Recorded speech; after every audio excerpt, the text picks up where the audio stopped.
se thiam lo lal thut lung fa te kan hring nu na lal ram dan hi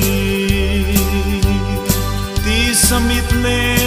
beng hriat na mai zong in a chui chuak zo thei don chuang si lo kan chan ram hi le hring mi ngai dan buk na tin reng in min ti buai ngai lo kan kal zel do ko velin du lovin min nol ma se lal thu chau en in zai kan vor mai do le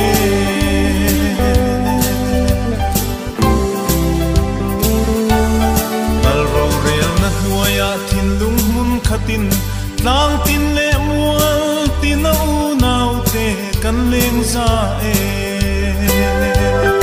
chitin trong tin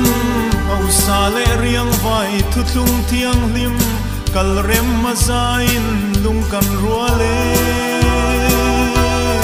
mana Israel tin an no lal riang vai mangai wanga pam chang hu kha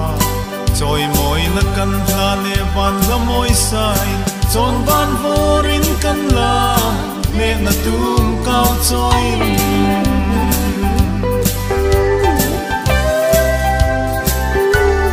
lal ram kan ral shat mi huai sem te chu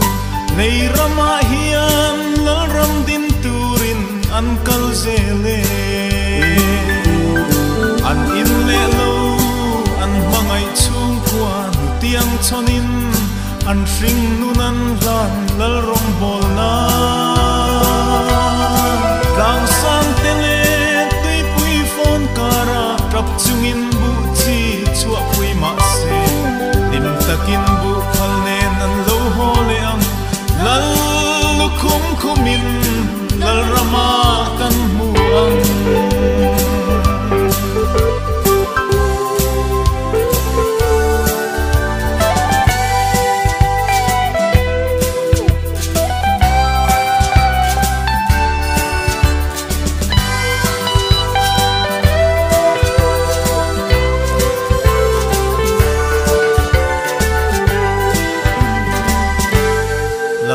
som ram rim nam thu thung ram ma hian lal na le thu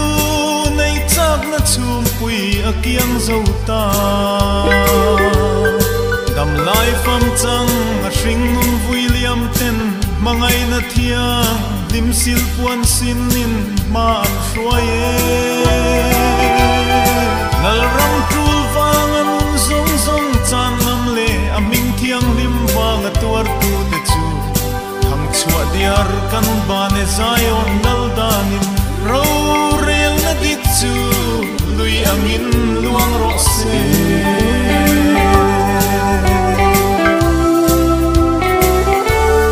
dei she ma hianin leng mai la van khua le tui ni na nei kan ni thu thung wangin ching khul cham chu ni a rei wang hian kinulin lal ram ngai hian mo kan kap thina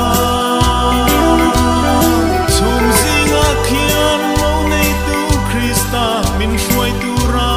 local chuan nei ram hi chua sanin thutlung faten lal na ram moya nim takin kan so lang